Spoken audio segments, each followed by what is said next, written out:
All right, let's get right into it. We're talking about 1894, and a strike that was so much more than just a labor dispute. This was a massive showdown that put workers, a giant corporation, and the U.S. government on a collision course. And believe me, it would end up changing the rules of the game for everyone, for decades. We struck at Pullman because we were without hope. Just let that sink in. This quote really gets to the absolute core of why this happened. You see, this wasn't about wanting a little more money. This was pure desperation. It's that feeling that you have absolutely nothing left to lose that turned a local walkout into a national firestorm. So where did that spark first ignite? Well, it was in a place that was supposed to be a workers' paradise, a model town built by the industrialist George Pullman.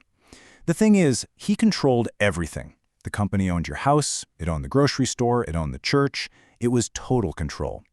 And when a huge economic depression hit in 1893, this utopia, well, it pretty quickly turned into a pressure cooker. And you can see why right here. The numbers just speak for themselves. Pullman slashes his workers' wages, sometimes by as much as a third, but the rent he charged them to live in his town, he didn't lower it, not by a single penny. And at the same time, the company was still paying out these nice big dividends to its shareholders. The workers were just getting squeezed from all sides. So, on May 11th, 1894, they'd had enough. They walked out. Now the workers, they tried to be reasonable. They formed a committee, they went to Pullman, and they asked him to just talk, to negotiate. His response? Nope, a flat-out refusal. He wouldn't even consider having a neutral third party help out. And then, to really drive the point home, he fired 3 of the guys on that committee. For the workers, that was it.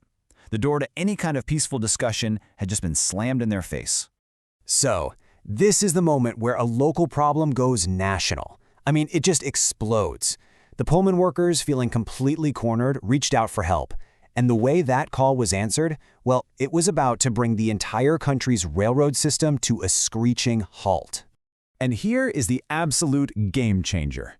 A man named Eugene V. Debs and his American Railway Union, the ARU.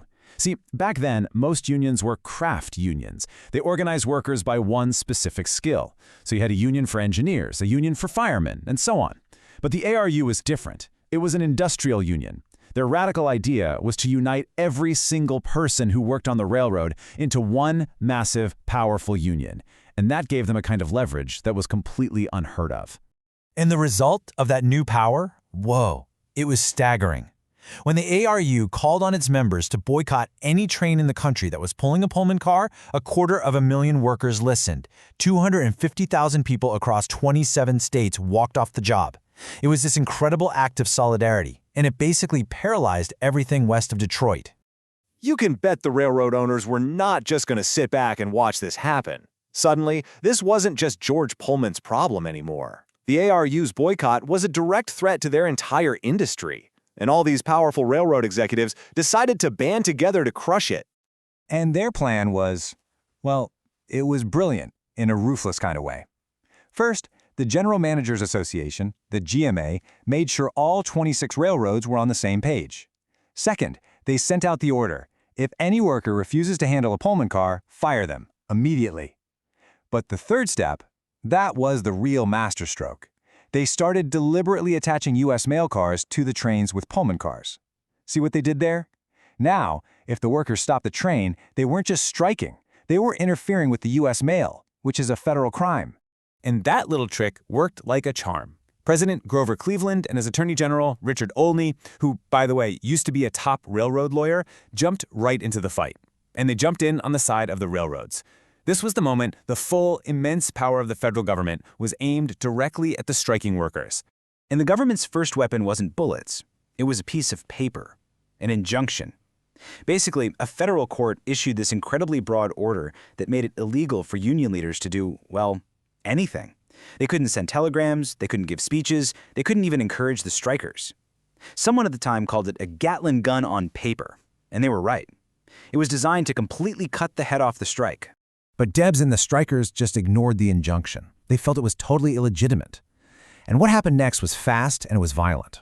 On July 3rd, President Cleveland sent federal troops into Chicago, even though the governor of Illinois was screaming that they weren't needed.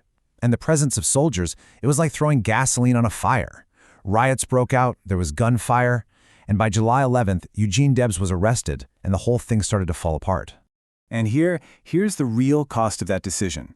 In the clashes and riots that followed the troops' arrival, over 30 people were killed. The government's intervention didn't just break a strike, it got people killed. So make no mistake, for the workers and their union, the Pullman Strike was a total crushing defeat. But that's not where the story ends, not even close. Because out of the ashes of this failure, some really profound changes were about to sweep across America. And you can really see that paradox right here. I mean, look at the immediate outcome. The strike was broken, the powerful ARU was completely destroyed, and Eugene Debs was thrown in jail. A total loss. But then look at the long-term legacy. The socialist movement in America gets a massive boost, we get Labor Day as a national holiday, and the power of the federal government to step into these kinds of fights becomes set in stone. Let's break that down a bit. The Supreme Court case involving Debs made those anti-strike injunctions the law of the land for decades, which was a huge blow to unions. For Debs himself, his time in jail changed him. He went in a labor organizer and came out a socialist, and he became a major figure in American politics. And how about this for a political maneuver? Just 6 days after the strike was crushed by federal troops, Congress and President Cleveland created Labor Day. It was a pretty transparent attempt to calm down the nation's angry workers. So in the end, we're left with this huge question, right? A question that is just as real today as it was over a century ago.